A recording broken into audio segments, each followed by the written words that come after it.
Salam, selamat pagi. Jumpa kembali di dalam renungan pagi Embun Surgawi Keluarga Immanuel Baptist Church.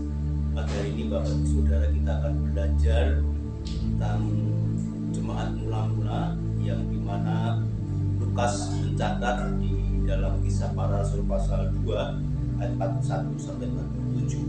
Namun sebelumnya kita akan berdoa terlebih dahulu.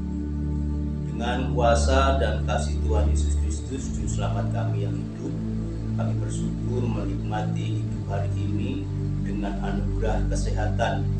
Kami mohon perlindungan penyertaan Tuhan Yesus Kristus dalam aktivitas kami hari ini, agar apa yang kami lakukan, tanggung jawab yang Tuhan percayakan dalam aktivitas hari ini, Tuhan berkenan mengawal, memberkati, dan memberikan perlindungan sampai selesai di aktivitas hari ini.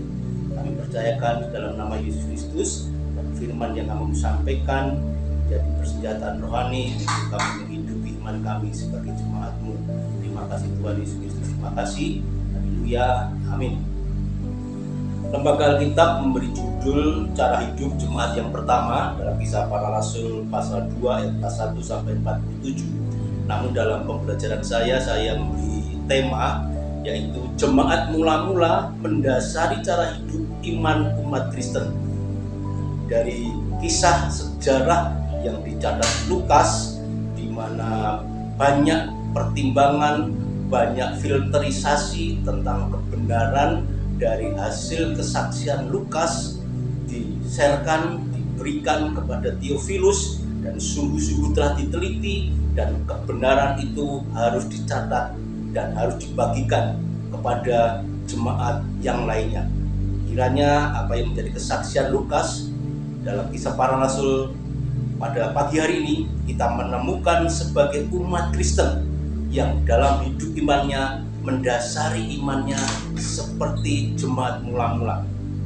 Ayat 1 berkata, orang-orang yang menerima perkataannya itu memberi diri dibaptis, dan pada hari itu jumlah mereka bertambah kira-kira 3.000 jiwa. Mereka bertekun dalam pengajaran rasul-rasul dan dalam persekutuan, dan mereka selalu berkumpul untuk memecahkan roti dan berdoa. Ini dikarenakan dari buah iman para murid yang secara khusus dibentuk, diajari Yesus Kristus, sehingga mereka menjadi rasul-rasul yang hebat. Dan ketika hari Pentakosta, Petrus yang menjadi pemimpin para rasul melakukan gebrakan khotbah yang dahsyat, bersaksi dengan runtut tentang Mesias yang dinantikan oleh umat yang ada di dunia pada masa itu, di mana mereka berkumpul dan mereka mendapatkan lidah-lidah roh Allah, pengetahuan yang dari Allah, sehingga Petrus bersaksi tentang kebenaran Yesus Kristus, sehingga banyak orang menerima perkataannya dan banyak orang percaya dan dibaptis. Ada 3.000 orang jiwa yang percaya, dan reaksi mereka bertekun, mereka berkumpul, mereka berdoa, mereka membagi roti, artinya saling berkorban, mencukupi kebutuhan mereka satu dengan yang lainnya, dan mereka tidak lupa terus berdoa. Jadi apa yang harus kita kerjakan bagi jemaat yang sekarang ini? Ada 3 hal yang harus bisa kita ikuti cara jemaat mula-mula. Yang pertama adalah mereka tetap bersatu, mereka mau berbagi, mereka mau saling mengasihi, dan mereka merasakan bahwa kepunyaan mereka bukan milik mereka sendiri, tapi patut dibagikan. Itu tercatat dalam ayat 43 sampai 45. Dan ini diulang oleh Lukas dalam Kisah Para Rasul pasal 4 ayat 32-35. Bagaimana cara hidup jemaat mula-mula? Mereka bertekun, mereka saling berbagi, mereka saling mengasihi, dan itu perlu dikerjakan dengan rutinitas, karena mereka pada masa itu mereka terintimidasi, dipersekusi, tapi oleh kegerakan Roh Kudus mereka yakin bahwa iman mereka harus bisa dibagikan dan itu mereka kerjakan dengan ketekunan. Yang kedua, Bapak Saudara, mereka bertekun dengan sehati, mereka berkumpul dan mereka secara bergilir mengerjakan imannya.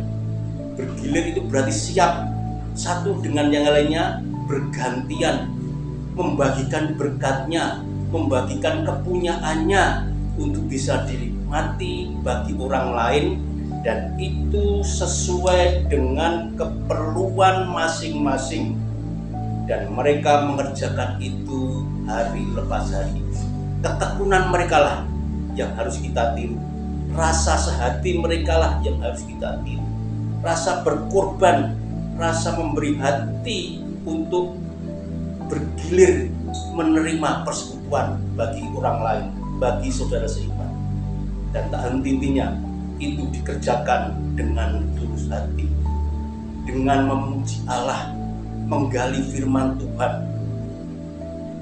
Bapak Ibu Saudara saya kasih, poin yang ketiga yang harus bisa dikerjakan bagi jemaat sekarang, pengikut Kristus sekarang ini, iman yang harus dihidupi adalah kita harus membawa dampak atas komitmen iman kita, seperti yang tertulis di dalam ayat 46 dan 47b-a. Dengan bertekun dan dengan sehati, mereka berkumpul tiap-tiap hari dalam bait Allah. Mereka memecahkan roti di rumah masing-masing secara bergilir dan makan bersama-sama dengan gembira, dengan tulus hati, sambil memuji Allah.